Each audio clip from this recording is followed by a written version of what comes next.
Hello नमस्कार दोस्तों, आप सभी का अमरजीत स्टडी पॉइंट में स्वागत है। आज हम लोग मौलिक कर्तव्य से संबंधित विभिन्न प्रतियोगी परीक्षाओं में आए हुए महत्वपूर्ण प्रश्नों को सॉल्व करेंगे। हमने पिछले वीडियो में मौलिक कर्तव्य से संबंधित थ्योरी पढ़ चुके हैं।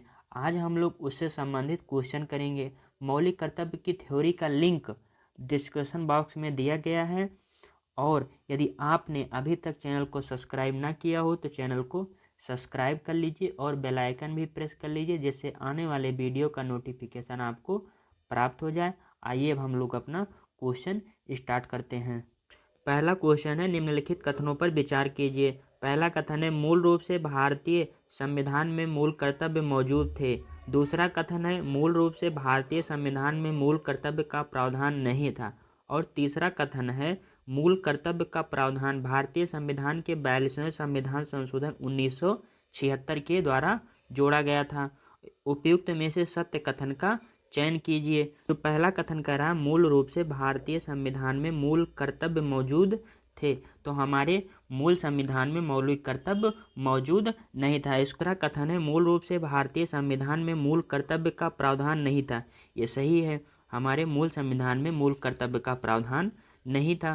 तीसरा कथन है, मूल कर्तव्य का प्रावधान भारतीय संविधान में 42वें संविधान संशोधन 1976 के द्वारा जोड़ा गया था। तो ये भी कथन सही है। तो 2 नंबर, दूसरा कथन और तीसरा कथन सही है। तो हमसे कौन सा सत्य कथन पूछ रहा है, तो इसका सही ऑप्शन जो होगा बी, 2 और 3।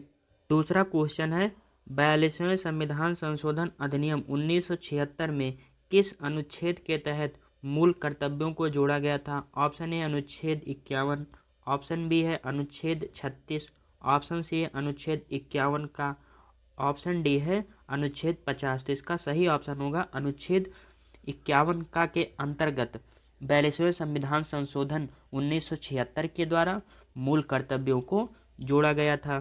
क्वेश्चन नंबर 3, किस संविधान संशोधन द्वारा 11वां मूल कर्तव्य जोड़ा गया था? ऑप्शन ए है 42वां, ऑप्शन बी है 44वां, ऑप्शन सी है 25वां, ऑप्शन डी है 86वां।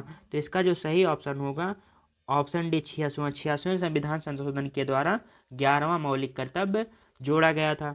क्वेश्चन नंबर 4, किस समिति की अनुशंसा के आधार पर अधिकारों के साथ संविधान में मूल कर्तव्य भी शामिल किया गया था? ऑप्शन ए है बलवंत राय मेहता समिति, ऑप्शन बी है सरदार पूर्ण सिंह समिति, ऑप्शन डी है अशोक सिंह समिति, और ऑप्शन डी है अशोक मेहता समिति।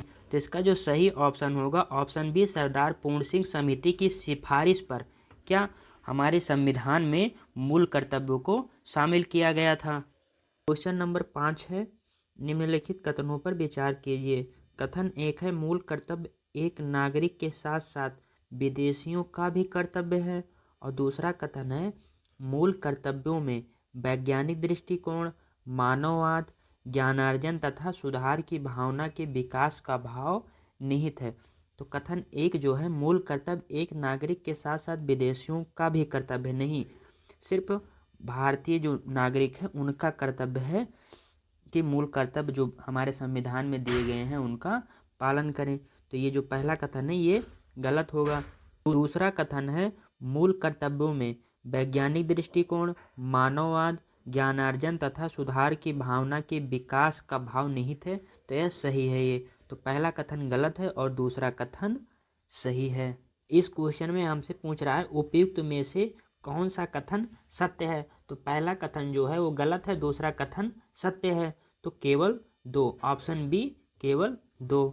छठा क्वेश्चन है, भारतीय संविधान में वर्णित मूल कर्तव्यों के प्रचलन के संबंध में भारत सरकार द्वारा किस समिति का गठन किया गया? ऑप्शन ए है JBP समिति, ऑप्शन बी है वर्मा समिति, ऑप्शन सी है अशोक सिंह समिति, ऑप्शन डी है सिंघवी समिति। इसका जो सही ऑप्शन होगा वर्मा समिति। मूल कर्तव्यों के प्रचालन के लिए भारत सरकार ने वर्मा समिति का गठन किया था। सरदार पूर्ण सिंह समिति की सिफारिश पर मूल कर्तव्य को हमारे संविधान में जोड़ा गया था, लेकिन मूल कर्तव्यों के परिचालन के लिए वर्मा समिति का गठन किया गया था। क्वेश्चन नंबर 7 है, भारत के प्रत्येक नागरिक के कर्तव्य के अंतर्गत प्राकृतिक वातावरण का संरक्षण एवं सुधार शामिल है। ऑप्शन ए है अनुच्छेद 21, ऑप्शन बी है अनुच्छेद 48 का, ऑप्शन सी है अनुच्छेद 51 का, ऑप्शन डी है अनुच्छेद 56। तो इसका सही ऑप्शन होगा अनुच्छेद 51 का। अनुच्छेद 51 का के तहत 7वें मौलिक कर्तव्य में कहा गया है कि प्राकृतिक पर्यावरण का संरक्षण एवं सुधार प्रत्येक नागरिक का कर्तव्य होगा। क्वेश्चन नंबर 8, भारतीय संविधान के अंतर्गत निम्नलिखित में से कौन सा मूल कर्तव्य नहीं है?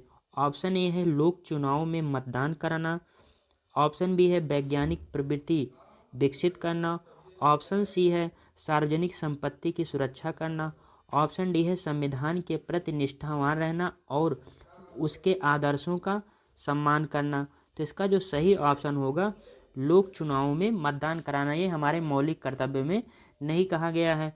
वैज्ञानिक प्रवृत्ति का विकास करना ये 8वां मौलिक कर्तव्य है और सार्वजनिक संपत्ति की रक्षा करना ये 9वां मौलिक कर्तव्य है और संविधान के प्रति निष्ठावान रहना और उसके आदर्शों का सम्मान करना ये दूसरा मौलिक कर्तव्य है। क्वेश्चन नंबर 9, भारत की संप्रभुता, एकता और अखंडता की रक्षा करें और उसे अक्षुण्ण रखें, यह उपबंध किसमें कहा गया है?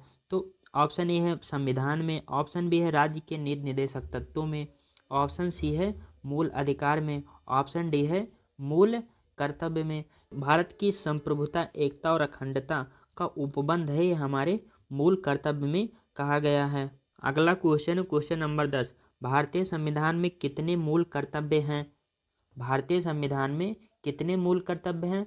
ऑप्शन ए है 9, ऑप्शन बी है 11, ऑप्शन सी है 12, ऑप्शन डी है 20। तो इसका सही ऑप्शन जो होगा 11, हमारे संविधान में 11 मूल कर्तव्य हैं। क्वेश्चन नंबर 11, भारत के नागरिकों के मूल कर्तव्यों का विवरण संविधान के किस भाग में दिया गया है? ऑप्शन ए है भाग 1 में, ऑप्शन बी है भाग 4 का में, ऑप्शन सी है भाग 2 में और ऑप्शन डी है भाग 4 में। तो इसका सही ऑप्शन जो होगा भाग 4 का में भारत के नागरिकों के मूल कर्तव्य का विवरण दिया गया है। किसमें? भाग 4 का में।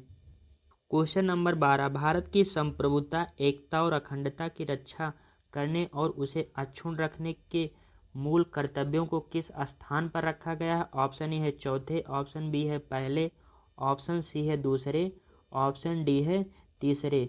तो इसका जो सही ऑप्शन होगा इसको तीसरे स्थान पे, हमारे तीसरा मौलिक कर्तव्य में क्या कहा गया है? भारत की संप्रभुता, एकता और अखंडता की रक्षा करना। तो कौन से स्थान पे? तीसरे। इसका सही ऑप्शन जो होगा ऑप्शन डी तीसरे होगा। क्वेश्चन नंबर 13, निम्नलिखित कथनों में से कौन सा भारतीय नागरिक के मूल कर्तव्यों के विषय में सही है? कथन 1 है इन कर्तव्यों को परिवर्तित करने के लिए एक विधायी प्रक्रिया दी गई है और दूसरा कथन है वे विधिक कर्तव्यों के साथ परस्पर संबंधित हैं। नीचे दिए गए कूट का प्रयोग कर सही उत्तर चुनिए। तो जो हमारा पहला कथन कह रहा है इन कर्तव्यों को परिवर्तित करने के लिए एक विधायी प्रक्रिया दी गई है, तो नहीं, तो जो पहला कथन है वो गलत होगा। दूसरा कथन में विधिक कर्तव्यों के साथ साथ पारस्परिक संबंध है, तो ये भी कथन गलत है। तो हमें क्या करना है? निम्नलिखित नीचे दिए गए कूट का प्रयोग कर सही उत्तर चुनिए। तो हमारा दोनों कथन जो है गलत है। तो इसका सही ऑप्शन जो होगा ऑप्शन डी, ना तो 1 और ना ही 2। दोस्तों, हमारा मौलिक कर्तव्य टॉपिक अब पूरी तरह से कंप्लीट हो गया। अगले वीडियो में हम लोग नए टॉपिक के साथ मिलेंगे। तब तक के लिए नमस्कार।